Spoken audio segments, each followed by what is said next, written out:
Laga perempat final Piala Dunia 2026 dimulai dini hari nanti dan Prancis akan melawan Maroko. Ini menjadi laga ulangan semifinal Piala Dunia 2022 di Qatar. Dan saat itu Prancis sukses membungkam tim Singa Atlas dengan skor 2-0 ya. Dan Maroko berniat untuk membalas kekalahan dari Prancis, bahkan mengincar juara Piala Dunia 2026. Dan langsung saja kita akan bahas soal pertandingan besok pagi bersama Bung Harpa, Bung Haris Pardede. Terima kasih Bung. Terima kasih Kak, sudah diundang. Iya, kita tahu bahwa ini salah satu partai ulangan dan mereka terakhir ketemu Prancis Maroko itu di 2022 di Stadion Al Bayt di Qatar, di mana kita lihat pelatihnya ini beda ya Bung ya. Tapi sekarang dengan pelatih baru yang dianggap salah satu faktor yang mengubah situasi Maroko. Anda melihat seperti apa Maroko sekarang dan apa kontra strategi yang paling pas untuk bisa menghadapi Prancis? Ya, pertandingan yang seru kalau kita lihat dari berbagai aspek. Tadi Mbak Dia sudah menyebut ini adalah partai ulangan 2022.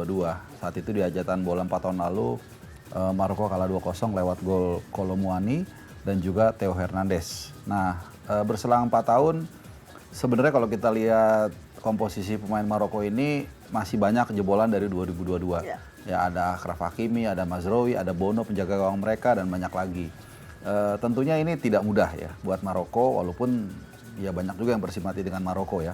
Mereka bisa ke semifinal ini bukan tanpa alasan, bukan ujuk-ujuk ya, tapi ya tadi itu mereka adalah semifinalis hajatan bola 4 tahun lalu dan juga juara Afrika. Walaupun juara Afrika ini sebenarnya mereka runner up, tapi karena ada 1-2 masalah akhirnya dilungsurkan dari Senegal ke Maroko. Saya pikir ini akan jadi pertarungan yang ketat.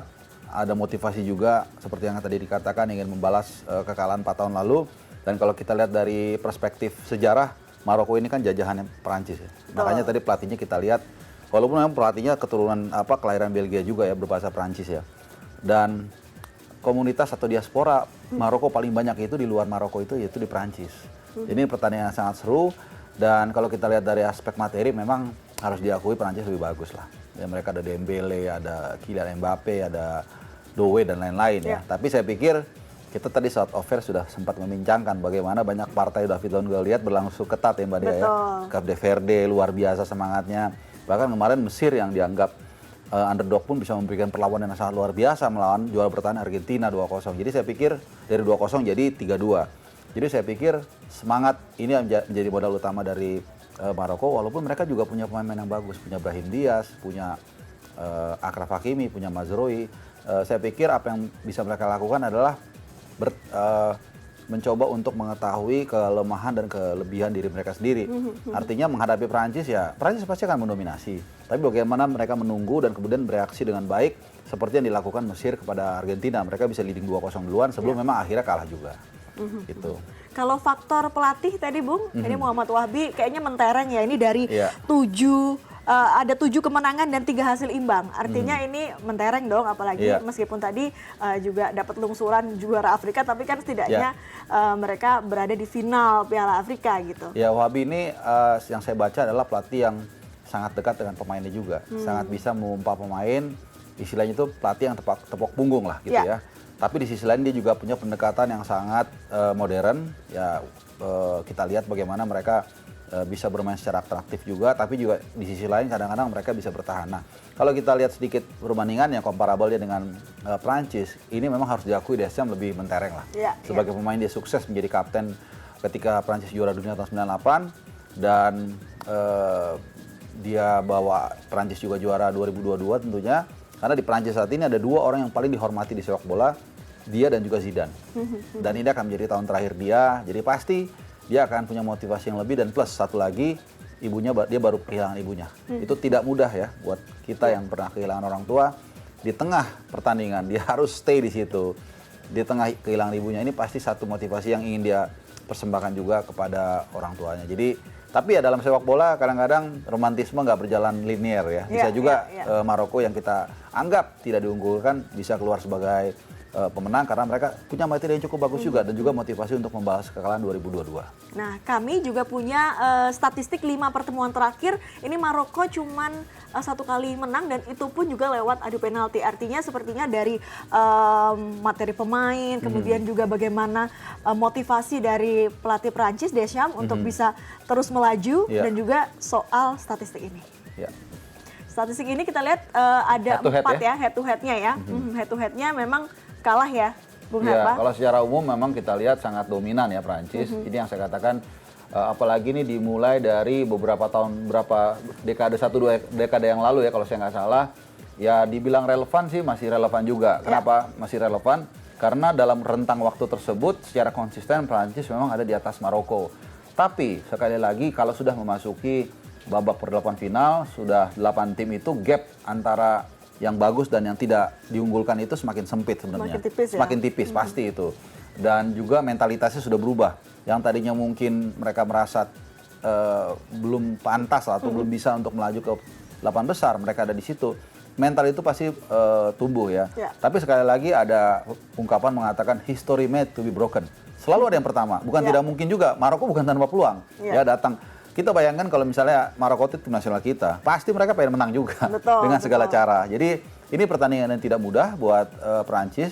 Maroko punya alasan untuk bisa menyusahkan Les Bleus, tapi saya pikir at the end mayoritas kelas, kemudian materi dan sejarah berbicara dan Prancis memiliki itu. Menang segalanya ya? Iya. Mungkin daya juang yang mungkin saja lebih besar Maroko ya. Tapi kan apakah daya juang itu, semangat itu bisa mengalahkan mental, kualitas dan lain-lain. Kita bisa lihat misalnya tuan rumah tiga-tiganya punya semangat didukung penonton negara sendiri. Tapi at the end kualitas dan mental berbicara. Oke, apalagi kalau kita bicara kualitas, tidak pernah kita melupakan kualitas dari Kylian Mbappe, 7 gol loh. Luar biasa.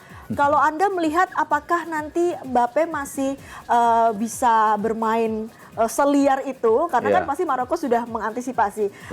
Bagaimana lini tengahnya Maroko untuk ngerem dia? Iya, semua lini harus ngerem dia nih. Dari belakang, dari tengah, bahkan dari depan pun kalau bisa track back juga ke belakang. Kylian Mbappe ini kelebihannya bukan hanya di diri dia secara skill, tapi timnya juga mendukung. Gitu. Saya membandingkan misalnya seperti Haaland. Haaland itu sebenarnya privilege-nya lebih sedikit ketimbang Mbappe. Haaland mungkin ada 1, 2, 3 pemain, Odegaard atau mungkin Sorloth yang memang bisa mendukung dia. Tapi di Prancis, Mbappe itu didukung oleh Doué, oleh Dembele, oleh Michael Olise, oleh Rabiot, oleh back sayap mereka yang sangat aktif. Semua bisa cetak gol, semua bisa kontribusi. Ini yang membedakan. Artinya silakan kalian mau jaga siapa nih? Mau jaga Mbappe ada Dembele, jaga Dembele ada Doué, jaga Doué ada Olise. Jadi kemampuan dia untuk dimaksimalkan, untuk menggunakan setiap kesempatan ruang itu lebih besar ketimbang pemain lain yang memang timnya tidak didukung dan pemain-pemain yang lebih bagus seperti Prancis. Jadi memang ini jadi satu PR yang sangat luar biasa. I think it's not only about Mbappe, tapi juga bagaimana Dembele. Dembele juga peraih Ballon d'Or loh. Kemudian baru saja membawa back-to-back Paris Saint-Germain juara Liga Champions. Begitu juga dengan Doué, Desiré Doué, rekan timnya. Dan juga tentunya ada Olise yang kita tampil luar biasa di Bayern Munchen. Kan ketemu juga sama PSG kan yang pas balas-balasan gol. Jadi ya sorry to say, dengan pelatih seorang dari Deschamps yang sangat dihormati oleh bukan hanya Prancis tapi banyak negara dunia. PR besar menunggu Mohamed Houbi ini untuk bisa menghentikan. Bukan tidak mungkin ya, tapi perlu usaha yang super maksimal dan juga doa tentunya. Maroko kan juga punya kekuatan doa ya. Walaupun Prancis doa juga sama gitu. Cuman mereka sangat-sangat menekankan semangat dengan spiritual itu. Saya pikir itu sangat modal yang sangat kuat juga buat Maroko untuk paling tidak untuk get something dari pertandingan nanti pagi. Sementara di sisi lain ini di Maroko ada Achraf Hakimi. Kita sudah tahu lah ya. Dia sayap kanan yang begitu cepat, betul. Anda melihat Hakimi di 2026 ini seperti apa? Amazing ya? Jauh lebih berkembang daripada di Qatar ya? Iya, lebih berkembang kalau kita bicara konteks negara. Maroko dari 2022 di Qatar dan sekarang. Di klubnya juga dia lebih cair. Dan itu ironisnya setelah kepergian Mbappe, kepergian Messi, kepergian juga Neymar. Artinya semua kemampuan di PSG itu bisa berkembang, termasuk Vitinha, termasuk juga Achraf Hakimi, dan usia masih sangat muda. Dan Achraf Hakimi adalah representasi dari kekuatan Maroko, yaitu pemain-pemain yang memang punya mindset dan besar di Eropa. Achraf Hakimi besar di Eropa kan, jadi mereka judulnya aja asalnya dari Maroko, tapi sebenarnya gayanya, mindsetnya, pemahaman pertandingan, asupan makanannya pun sudah sebagus di Eropa. Dan kita tahu Eropa adalah etalase football science yang paling maju gitu. Jadi saya pikir ini sebenarnya kita seperti merasakan Maroko rasa Eropa. Jadi tidak mudah juga, tapi again sekali lagi secara kualitas memang comparable, Prancis ada di atas, tapi ya no one knows dalam sepak bola apapun bisa terjadi. Apalagi Achraf Hakimi sangat sangat cair ya. Dia mampu dan mau membantu ke depan, membantu penyerangan dari Maroko bersama dengan Brahim Diaz. Jadi kekuatan Maroko ini yang paling bertumpu ini di kanan. Jadi setiap pertandingan kalau kita lihat heat map itu banyak di sisi kanan. Kanan terus ya. Kanan terus karena ada Achraf Hakimi dan Brahim Diaz. Kalau memang tadi nggak ada masalah ya, dia masuk ke dalam Brahim Diaz. Nah kemudian ada ruang di sisi sayap yang biasanya dimanfaatkan oleh Achraf Hakimi. Hakimi bisa melakukan crossing, bisa juga melakukan shooting, cutting inside. Tapi memang dia lebih bagus melakukan crossing. Jadi tapi ini pun saya yakin udah diantisipasi dari Deschamps. Yeah. Tinggal antisipasi mana, serum mana yang bekerja nanti pagi itu yang kita lihat nanti. Tadi Bung Harpa menyebut bahwa ada pemain-pemain PSG, ada 5 ya dari catatan kami, ada Hakimi, ada Doué, ada Barcola, ada Dembele dan juga Emery. Apakah 5 pemain ini kalau penampilannya bagus bisa menciptakan situasi yang menyulitkan bagi kedua tim? Iya, dari 5 nama tersebut ya, ada Dembele dari PSG, Barcola, Doué, lalu Achraf Hakimi, satu lagi Emery tapi kan cadangan ya. Ya itulah kawah candar di mukanya klub ya. Dari situ kan sebenarnya akan menciptakan pemain-pemain yang bagus. Dembele misalnya, Dembele itu waktu di Dortmund kan banyak masalah kan. Tapi kemudian dia pindah ke Paris Saint-Germain, dapat pelatih yang hebat, dalam pelatih yang punya seorang motivator menurut saya, Luis Enrique, dan kemudian dia juga setelah menikah hidupnya lebih bagus nih Mbak Dia. Lebih teratur, jarang cedera, ya mungkin ada yang perhatiin lah ya seperti itu. Jadi ya saya pikir sama menjadi representasi juga bahwa klub yang juara Liga Champions yang tampil sangat luar biasa kemarin akhirnya melahirkan atau menyumbang 3 atau 4 ya, Dembele, Doué, Barcola, ya setidaknya 3 itu di tim nasional Prancis. Jadi saya pikir ini pertandingan sangat seru dan saya harap pertandingannya terbuka. Walaupun Maroko mungkin akan lebih banyak menunggu karena mereka tahu kapasitas mereka, tapi saya pikir harus hati-hati juga.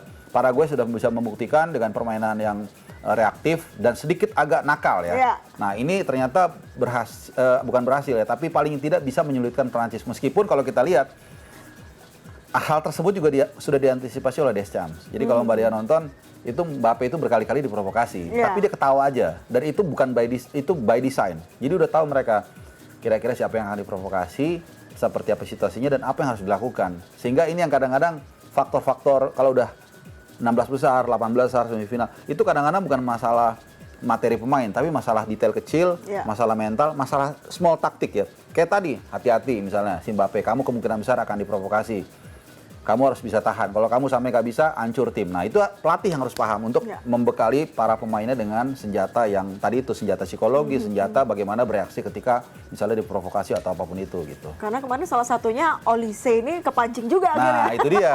Ya paling nggak kan memperkecil lah, udah diwanti-wanti. Jadi pelatih itu hanya bisa memperkecil weaknesses yang mereka punya dan memaksimalkan advantage yang mereka dipunya oleh timnya. Itu aja dilakukan. Itu pun belum tentu berhasil. Kenapa? Pada akhirnya menentukan di lapangan adalah pemain itu sendiri, gitu loh. Pelatih hanya bisa mewanti-wanti seperti orang tua dengan anak. Jangan nakal ya nak. Nah di luar kan dia nakal kita juga nggak tahu kadang-kadang. Tapi sebagus apa dan sejago apa dan sedekat apa pelatih dengan pemain itu sehingga pemain mau dengerin, itu yang menjadi kunci menurut saya. Yang juga menarik adalah ada pemain muda dari Maroko, ini besar di Prancis ya. Ini ada Ayoub Bouadi. Ini sepertinya menjadi jenderal lapangan tengah dari Maroko. Umurnya masih 18 tahun dan main di Lille ya. Iya. Ini berarti temennya Verdong nih. Verdong. Jadi menarik ya melihat lagi-lagi itu yang saya katakan, Bouadi ini salah satu adalah jebolan atau lahir dari rahimnya sepak bola Prancis. Ya, tapi memang kita lihat saking suksesnya sepak bola Prancis sehingga beberapa pemain yang punya roots di negara bekas koloni Prancis, misalnya nggak usah jauh-jauh lah. Siapa tuh anaknya Zidane itu, Lucas Zidane kan akhirnya kembali membela Algeria ya. Algeria atau Aljazair ya, Aljazair. Karena dia gimana mau saingan dengan Mike Maignan kan? Nggak mungkin sampai kepala pelontos juga nggak ada bisa kan? Akhirnya dia milih menjadi kiper Aljazair. It's okay lah, nggak usah jauh-jauh, di Indonesia pun seperti itu. Ya para pemain diaspora kita kan banyak yang di Belanda akhirnya memilih ke Indonesia gitu. Demikian juga di Maroko, Hakim Ziyech juga dulu ada banyak lah segala macam dan Bouadi ini adalah salah satu pemain yang fenomenal gitu ya. Dia tahu kapan saya bisa bersaing dengan Olise, dengan mungkin Rabiot dan lain-lain. Dia tahu ya akhirnya kalah ya, dia merasa mungkin sulit nembus gitu kan. betul dan realistis, dan mungkin juga pesan orang tua juga mungkin kan bisa juga kan, kamu harus pilih seperti dulu ada pemain kita Matthew Baker kan, katanya ibunya enggak, kamu harus pilih Indonesia, harus nurut orang tua, dia pilih Maroko, but that's fine. Itulah sepak bola era sekarang. Baik, terima kasih Bung Haris Pardede. Kira-kira nanti akan seperti apa kita akan tunggu ya besok pagi ya dini hari. Terima kasih ya Bung ya sudah bergabung sama kami.